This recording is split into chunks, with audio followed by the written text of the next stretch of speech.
Previous video में हमने genetics से रिलेटेड कुछ इंपॉर्टेंट टर्म्स को देखा था। यहां इस वीडियो में मैं बात करने वाला हूं गैमेट फॉर्मेशन की। देखो, जो आपका प्रीवियस यूनिट था यानी कि रिप्रोडक्शन, वहां भी आपने गैमेट फॉर्मेशन के प्रोसेस को यानी कि गैमेटोजेनेसिस को काफी डिटेल में देखा था।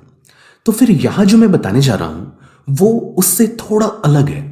यहां मैं जेनेटिक्स के पर्सपेक्टिव से ये बताने वाला हूं कि गैमेट्स के जो जीनोटाइप्स होते हैं वो कितने टाइप्स के हो सकते हैं, कैसे कैसे गैमेट्स बन सकते हैं, और इनसे रिलेटेड कुछ इंपॉर्टेंट क्वेश्चंस भी आते हैं आपके नीट एग्जाम में, उन्हें भी हम यहां देखेंगे।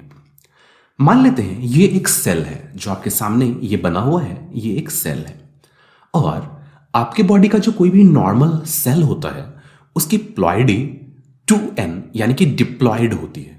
कहने का मतलब कि आपके हर एक सेल में जो क्रोमोसोम्स हैं उनका एक सेट आपके फादर से आया हुआ है और जो दूसरा सेट है वो आपकी मदर से आया हुआ है।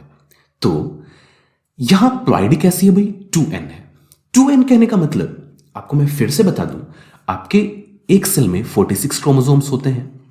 इन 46 में 23 क्रोमोसोम्स फादर से आए हुए और बाकी के 23 क्रोमोसोम्स मदर से आए हुए होंगे।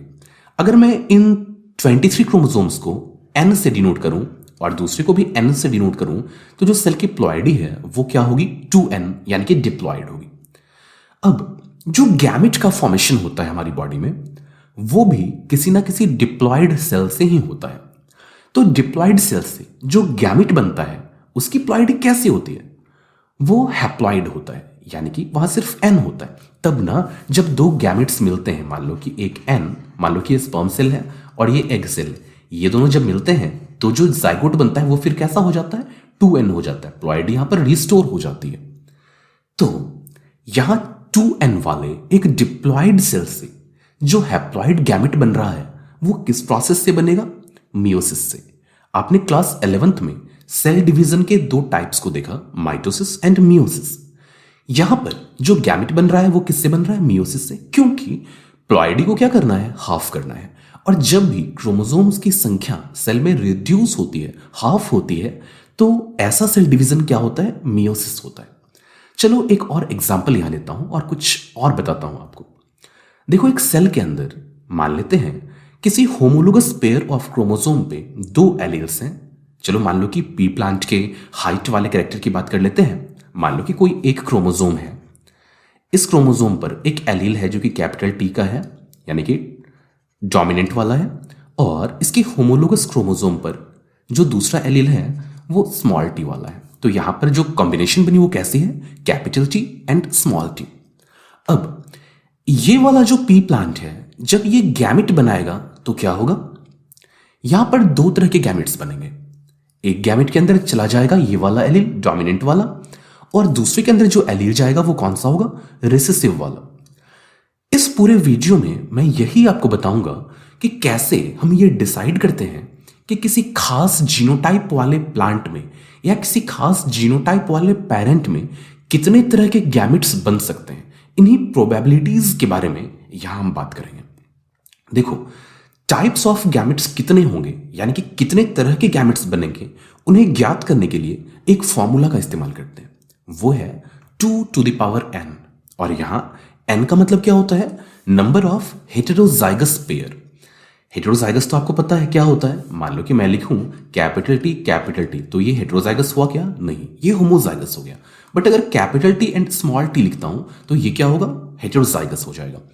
इस फॉर्मूला को कैसे अप्लाई करना है बस थोड़ी ही देर में समझेंगे, और इसे अप्लाई करने के बाद हम ये तय कर पाएंगे कि किसी भी दिए हुए पेरेंट के अंदर कितने तरह के गैमेट्स बन सकते हैं, और कितने तरह के गैमेट्स होंगे ये तो पता चल जाएगा इस फॉर्मूला से, लेकिन कौन कौन से गैमेट्स होंगे ये पता करने के लिए फॉकलाइन मेथड का इस्तेमाल करते हैं।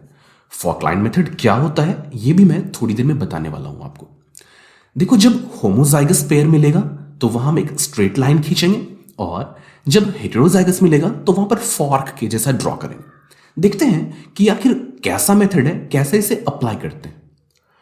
देखो, मान लो कि एक प्लांट आपके सामने दिया गया जिसके की जीनोटाइप की अगर बात करें किसी खास कैरेक्टर से रिलेटेड, तो ये है कैपिटल ए।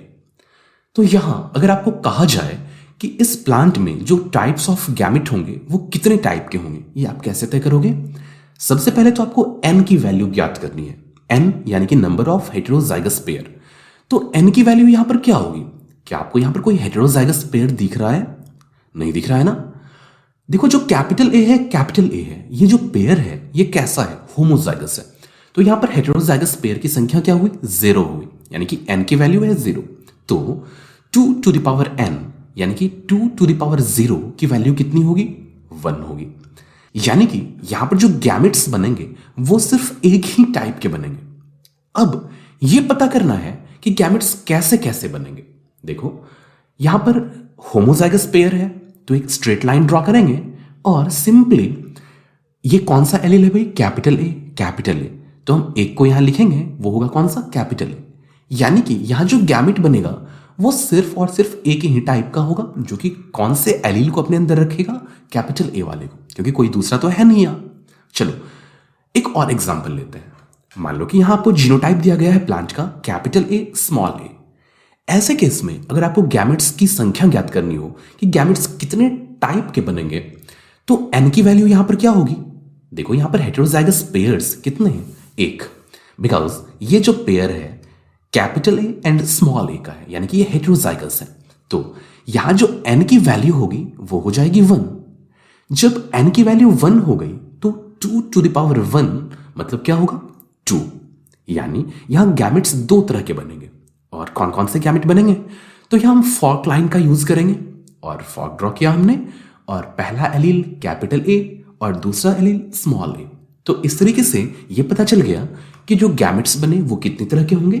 2 तरह के होंगे। और कौन कौन से गैमेट होंगे? तो एक गैमेट के अंदर जो एलील होगा वो होगा कैपिटल ए, और दूसरे गैमेट के अंदर जो एलील होगा वो कौन सा होगा? स्मॉल ए। चलो एक और एग्जांपल देता हूं और उसे आप खुद से सॉल्व करो। आपके पास एक प्लांट की जीनोटाइप दी गई है जो कि है capital A, capital B, small B.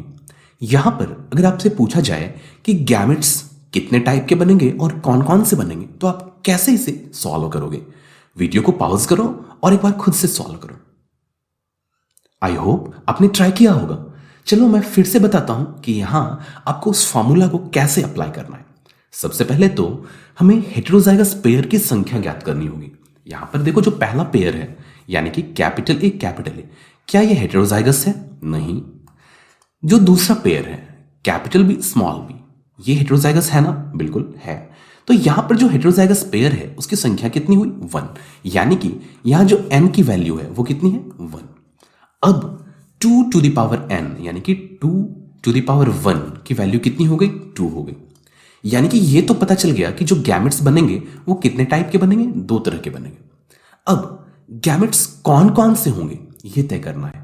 तो देखो सबसे पहले तो एक स्ट्रेट लाइन ड्रॉ करेंगे। किसके लिए भाई? जो होमोजाइगस पेयर है उसके लिए। और यहां पर हम लिखेंगे कैपिटल ए, क्योंकि यहां पर सिर्फ एक ही है, होमोजाइगस है, तो कोई दूसरी तरह का एलील तो है नहीं। अब दूसरे वाले पेयर को देखते हैं, और ये कैसा है भाई? हेटेरोजाइगस है। जब ये हेटेरोजाइगस है तो यहां पर हम फॉर्क लाइन का यूज करेंगे, और फॉर्क लाइन को ड्रॉ करने के बाद जो पहला एलील है वो लिखेंगे यानी कि कैपिटल बी, और फिर जो दूसरा एलील है यानी कि स्मॉल बी उसे लिखेंगे। अब देखो जो गैमेट्स बनेंगे वो कैसे बनेंगे भाई? एक गैमेट तो होगा कैपिटल ए, कैपिटल बी वाला, और दूसरा गैमेट कैसा होगा? Capital A and small B वाला। यानी कि ये जो प्लांट है, इस प्लांट के अंदर 2 तरह के गैमेट्स बनेंगे। ये तो हमने फॉर्मूला से ही डिसाइड कर लिया। और ये दोनों जो गैमेट्स बनेंगे इनकी जीनोटाइप कैसी होगी? यानी कि मान लो कि कोई एक गैमेट ये है, इसके अंदर कौन कौन से एलील आएंगे? कैपिटल ए, कैपिटल बी, और जो दूसरा वाला गैमेट बनेगा उसमें जो एलील्स होंगे वो होंगे capital A and small B. तो इस तरीके से हम ये पता करते हैं कि किसी भी दिए गए जीनोटाइप में कितने सारे जीनोटाइप के गैमेट्स बनेंगे और उन गैमेट्स के अंदर कैसा जीनोटाइप होगा, जैसा कि हमने यहां देखा। अब नेक्स्ट वीडियो में मैं इससे रिलेटेड कुछ इंपॉर्टेंट क्वेश्चंस दूंगा, और फिर आपको ये डिसाइड करना होगा कि वहां पर कितने तरह के गैमेट्स बनेंगे, उनकी प्रोबेबिलिटीज क्या क्या होंगी। तो आई होप आपको ये वीडियो समझ में आ गया होगा बहुत अच्छी तरीके से। अगर कोई कंफ्यूजन है तो कमेंट्स में जरूर पूछना। वीडियो कैसा लगा जरूर बताना। Thank you.